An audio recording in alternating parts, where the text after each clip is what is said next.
Hello, and welcome to another exciting episode of Burning Buddha, Life in the Stream. My name is Patrick, and we're coming to you live from Allison Field at Missouri State University, not to be confused with the University of Missouri.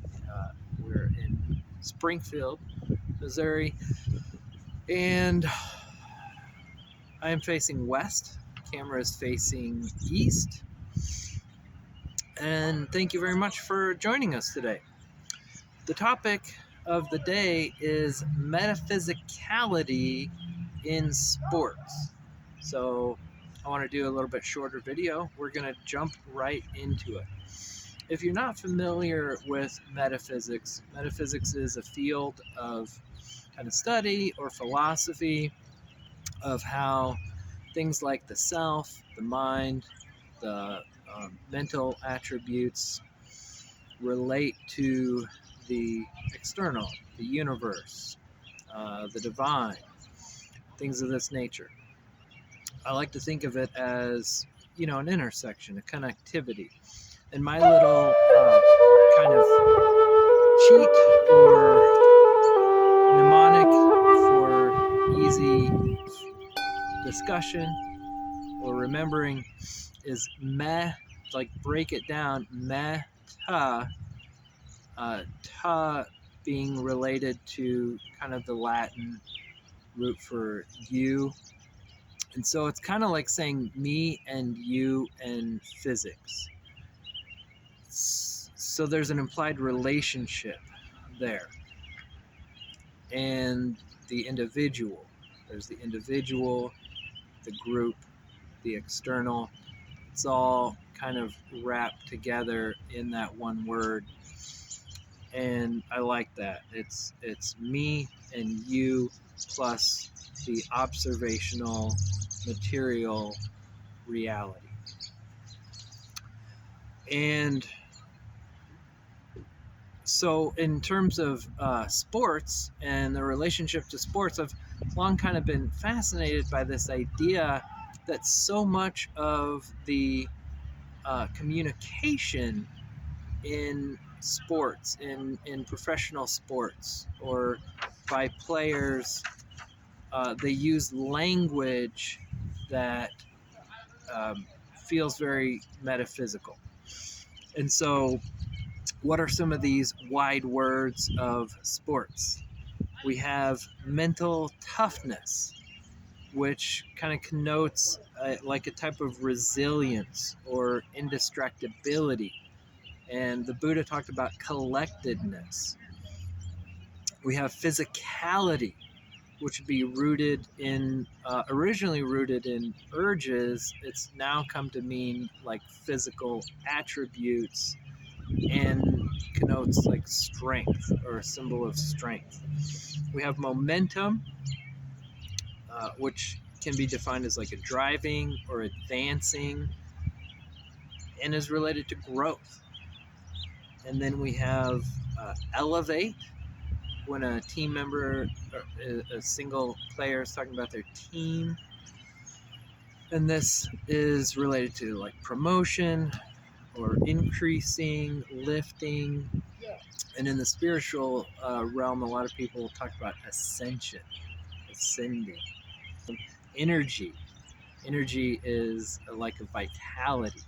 The Buddha talked about vitality in the body.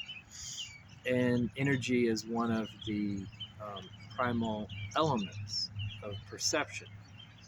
Intensity is like a great concentration, power, or force. And there's a pretty famous spiritual book called Power versus Force, which is interesting.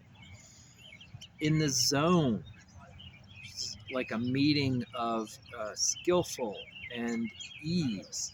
And when I think of, these two things intersecting, it makes me think of grace. Grace seems to be like a meeting of skill and ease. And then that leads me to flow. A lot of people talk about flow, flowing movements of offenses and defenses or players. This is like a liquidity or a continuity.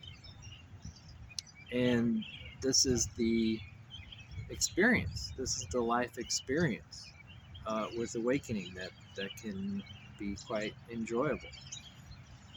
All right, and then in terms of like a single player versus a team, here again we have this dynamic of this idea of me and you plus the external.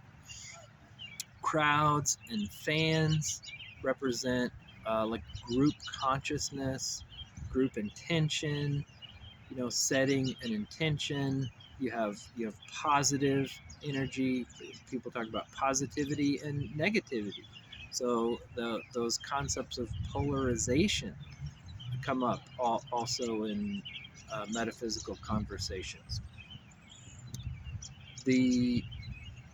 So the collective intention with crowds, with fans, that's like a resonance. People resonating together. Some people say on the same frequency. That's what rooting for a team essentially is. And then, or I guess, rooting against it.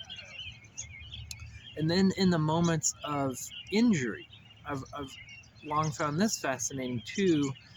In a large sport, soccer, football, any sport really, where a player is injured unexpectedly on the field, goes down, there's often this quieting of, like, in a whole thousands of people can suddenly go quiet, and it's almost like a moment of prayerful group intention. Nobody, I think, really, or very few people would actually really want someone to get genuinely hurt. So most people, when a person is injured, want to give a moment of hope that they are okay or will be okay. And there's applause often if somebody can get up and walk off the field. So here it's showing that positive outcome of that hope or that prayer, that we really do want this person to be okay, to be healthy. All right, well, like I said, I'm going to keep it short. It's cold out here, and I encourage you to share any ideas that you have, other observations that you've made on how athletics and sport also has a lot of metaphysical communication or meaning. You can comment, like, subscribe, email at bblichtsofficial@gmail.com if you have any questions or ideas for a new video. Thank you very much for your time and attention. I hope you guys have a great day, and Super Bowl Sunday. Enjoy the Super Bowl if you're a fan. All right. Love you guys. Thank you.